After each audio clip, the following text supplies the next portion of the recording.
Ms. Hirono. Ms. Hirono, aye.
Ms. Murkowski. Ms. Murkowski, aye.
Mr. Romney. Mr. Romney, aye.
Yep.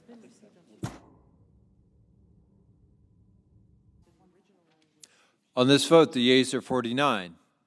The nays are 45. The motion is agreed to. Cloture having been invoked, the Senate will now proceed to executive session and resume consideration of the following nomination, which the clerk will report.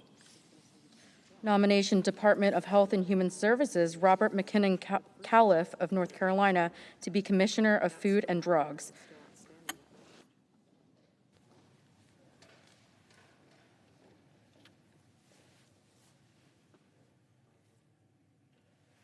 Mr. President? The senator from Pennsylvania. Mr. President, I would ask consent to speak as if in morning business. Without objection. Thank you, Mr. President. I rise this evening to talk about Black History Month, in particular, to talk about a program that my office has been presenting every February for many years now. Each February, it's been my privilege to honor several Pennsylvanians as part of the celebration of Black History Month. This year, we pay tribute to 4 esteemed Pennsylvanians who have helped their community and the Commonwealth build resilience. And I'll list them first, and then I'll be talking about each of them in greater detail. First, Tyrone Holmes from my hometown of Pennsylvania, or of Scranton, Pennsylvania. Della Clark of Philadelphia, Pennsylvania. Julius Boatwright of Pittsburgh, and Theo Brady of Harrisburg, all Pennsylvanians. And their work is demonstrative of this year's theme for our program, resilience in the face of adversity, as their persistence and strength has helped their communities surmount significant difficulties this year. Their enduring leadership is an encouragement to me after a year where, sadly, resilience has been sorely needed throughout our Commonwealth and throughout our country. Now, in some ways, we've made some progress in the last year. Just consider this: the national economy created 6.7 million jobs, the most ever in the first year of a presidency. Pennsylvania's unemployment rate went way down from 7.1 to 5.4. Tens of thousands of jobs have been added just in Pennsylvania. Wages are up and child poverty is down. The number of fully vaccinated Americans has increased from 2 million to 213 million in just the last year. And we have more tools to manage COVID-19 and keep us safe. And finally, the number of schools open for in-person learning has skyrocketed from just 46% a year ago to now 95% of schools. Some believe it's as high as 98%. However, despite those measures of progress, we're still grappling with so much, grappling with a virus that is adaptable and still deadly, especially for people with pre-existing health conditions, and even more so for those who are unvaccinated. And as COVID-19 has lingered, so too have the attendant direct effects. Our schools still struggle to teach our kids and to maintain the regularity that is critical to learning. Our businesses must contend with fluctuating demand and a fragile supply chain. Many of our children have fallen behind on their other critical vaccinations and routine doctor visits. Many children and adults struggle with isolation and pandemic-related mental health challenges. We know that much of the adverse impact of COVID-19 has been particularly acute for communities of color. In the United States, Black Americans have experienced higher rates of COVID-19 hospitalization and death compared to white Americans. And Black Americans have had higher levels of COVID-19 related unemployment. Beyond the pandemic, other challenges remain. Systemic racism persists in our economy, in our schools, in our healthcare system, and of course in our criminal justice system, just to mention a few. And even as we strive as a nation to achieve our high ideals of liberty and freedom for all, we must openly acknowledge a history of discrimination and racism and reckon with its present-day manifestations and implications, including disturbing efforts around the country to turn back the clock on voting rights. It is only the challenges brought about by adversity that occasion the rise of resiliency and the triumphs of the human spirit and of community action that can lift all of us. The late member of Congress, Shirley Chisholm, once said, quote, "Leadership is to have the vision for what is necessary and the courage to make it possible." The leadership is to have the vision for what is necessary and the courage to make it possible. Following a year of difficult challenges, it's fitting that as part of our Black History Month celebration, we honor innovative, courageous, and enterprising Pennsylvania leaders who have both the vision and the courage to help our communities and our Commonwealth to exhibit resilience in the face of that adversity. Let me start with Ty Holmes, our first honoree. I'm proud to honor Ty as a fellow resident of Scranton and the president of the Lackawanna County branch of the NAACP. Ty Holmes is well known in Scranton as an avid volunteer and advocate for diversity and inclusion through his work with multiple community organizations, including as a Penn State Advisory Board member, the vice president of the Scranton Rotary, and as a Lackawanna County Democratic Committee member. Following the death of George Floyd in 2020, community members were inspired to make change in northeastern Pennsylvania and established the Lackawanna County NAACP. Since its founding in 2020, this NAACP branch has grown to 131 members. Under Ty Holmes' leadership, the branch is working to be a voice for underrepresented groups and serve as a bridge between them and the broader community in Scranton. Ty also has a particular interest in bettering the lives of young people in Scranton, leading him to run for the Scranton School Board. This past November, he was elected to the board and sworn in last month. With his election, Ty Holmes becomes the first African American to ever be elected to public office in the city of Scranton. He also serves as a board member for the Northeastern Pennsylvania Youth Shelter, which provides a quality emergency shelter and related services to unaccompanied youth ages 14 through their high school graduation.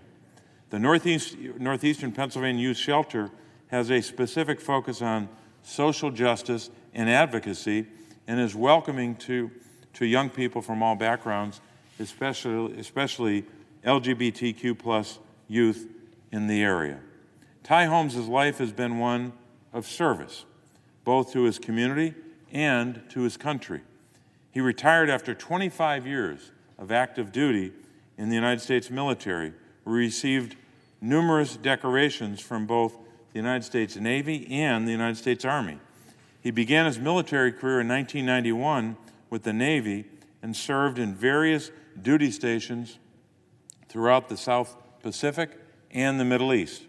In 2003, he crossed branches and entered the United States Army, deploying in the Middle East. He has also worked as part of the support and rescue operations in New Orleans during Hurricane Katrina in 2005.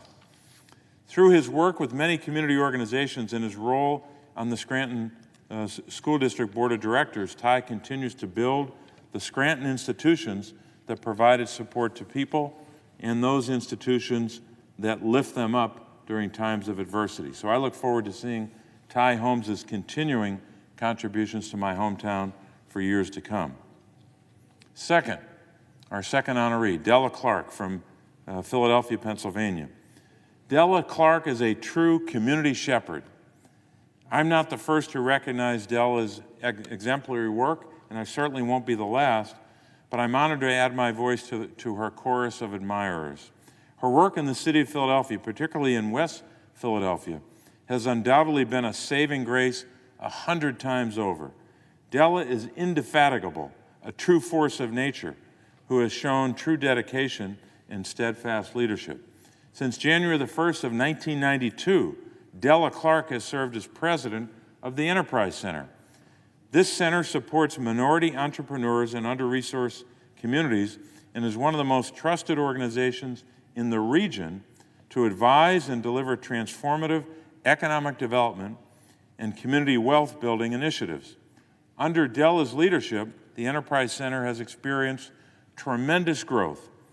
Among its accomplishments is its purchase of a dilapidated building at 46th and Market Street in West Philadelphia, which was completely renovated and now serves as the center's state-of-the-art Center for Business and Entrepreneurship.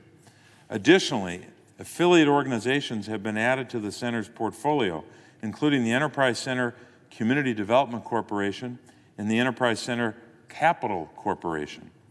Today, the Enterprise Center is leading a project that will be transformative for the city of Philadelphia, the 52nd Street Initiative.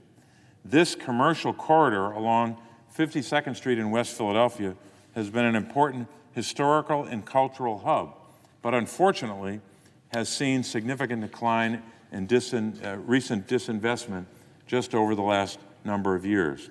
Further exacerbating the already existing troubles for business owners and residents, the COVID-19 pandemic and civil unrest have made recovery and revitalization challenging at best. The Enterprise Center has a bold vision for this 52nd Street initiative, which will transform this street, 52nd Street, into a national model for integrating technology to improve public safety, enhance visitor experience, and support businesses and residents. With Della Clark at the helm, I'm confident she will move mountains to see to it that this project reaches its full potential and that this vital neighborhood and its residents can thrive once again. Della Clark speaks eloquently yet fiercely on the importance of investing in Black and brown businesses and is a tireless advocate for equitable distribution of and access to resources and capital. For that, I thank her for being a champion, a leader, and a true servant for her community. In southwestern Pennsylvania, our third honoree, Julius Boatwright.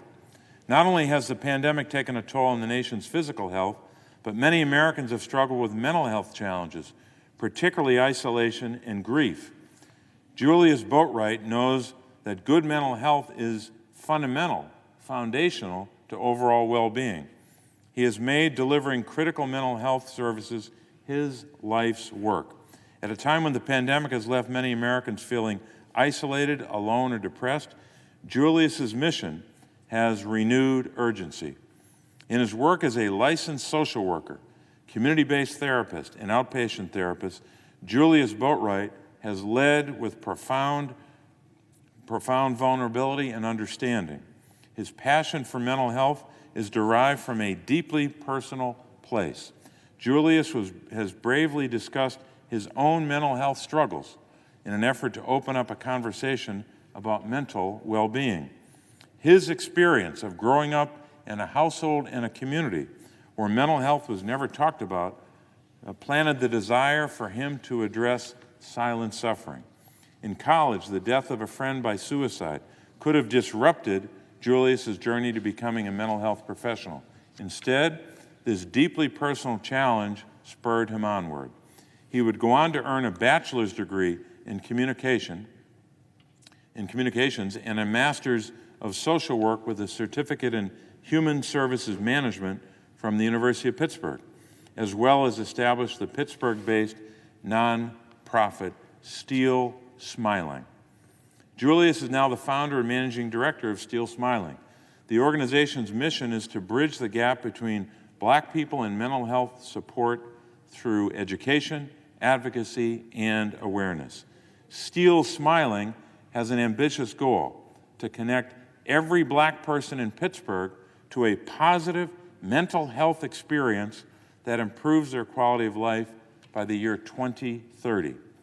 Julius's empathy and vision is encouraging and inspiring, and I look forward to witnessing the transformative impact of his work. Steel Smiling has already begun to improve the mental well-being of Pittsburgh's Black community. Since 2019, the organization has been a significant provider of community services, helping Black Pittsburghers to receive mental health treatment, training, and support. The implementation of culturally sensitive programs, trainings, and workshops have helped combat the cultural stigma that exists in Black and brown communities surrounding mental health.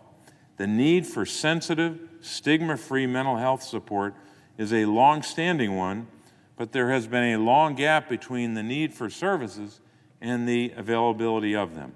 Furthermore, the COVID-19 pandemic has even more starkly illustrated the critical need for behavioral health services, especially for people of color. So I'm grateful to Julius for not just recognizing the need, but for stepping up and working to address critical community need. And finally, Theo Brady, our fourth honoree. Theo is from Harrisburg, Pennsylvania, and he's the personification of resilience in the face of adversity. And I'm honored to recognize him today. At the age of 15, Theo was involved in an accident while playing high school football, and the resulting neck injury left him paralyzed and a wheelchair user. This life-changing experience would become a catalyst for his future work in the Commonwealth of Pennsylvania. After his accident, Theo moved to Pennsylvania and completed high school. He furthered his education by graduating from Edinburgh University in Erie County, and then he earned his master's degree in social work from Temple University in 1988. Later that year, Theo Brady established and became the founding director of the Center for Independent Living of Central Pennsylvania, a position he held for over 30 years. As CEO, Theo was instrumental in creating an independent living center that would become a strong and vibrant voice for people with disabilities in Central Pennsylvania and indeed throughout the Commonwealth. Under Theo's leadership, the Center for Independent Living of Central Pennsylvania not only provided essential services for people with disabilities, but has also advocated for accessible transportation, more access to assistive technology, and expanded home and community-based services. Theo crafted his leadership role to both create services for people with disabilities and to advocate to improve the lives of people with disabilities. In addition to his work leading the center, Theo has served on numerous boards and committees over his career, influencing disability policy. He was appointed by 3 different governors of Pennsylvania to serve as a commissioner for the Pennsylvania Human Relations Commission. Theo also served on the Pennsylvania Statewide Independent Living Council. He has taken his years of service and advocacy to the classroom to help shape the disability leaders of the future, teaching at several institutions of higher education. For example, in 2019, after leading the Center for Independent Living of Central Pennsylvania for those 30 years, Theo retired to begin his next venture. Today, Theo served as president of his own consulting firm. I've had the opportunity to work with Theo on a number of disability issues over the years, and his professional and personal knowledge about the importance of home and community-based services has been invaluable in shaping meaningful policy and communicating it to members of Congress. For over 40 years, Theo has proudly and inclusively served the Commonwealth of Pennsylvania with his advocacy for people with disabilities. We're grateful for his commitment to making our state and our nation fairer and more accessible for all. So, Mr. President, in conclusion, it's a privilege and a pleasure to be able to honor these remarkable Pennsylvanians: Ty Holmes, Della Clark, Julius Boatwright, and Theo Brady. While their work as repairers of the breach varies from community activism and youth development to economic development to mental health support to the civil rights of people with disabilities, all 4 share a commitment to lifting up their neighbors and their neighborhoods. They believe that we are stronger when we stand together, and that by joining hands with our brothers and sisters, we can overcome adversity, build resilience, and flourish together. As we head toward the light at the end of the tunnel of this pandemic and continue to strive to ensure the ideals of our nation are fulfilled for all Americans. The stories of these exceptional leaders will continue to inspire all of us to pursue a brighter tomorrow for America. Madam President, I would yield the floor.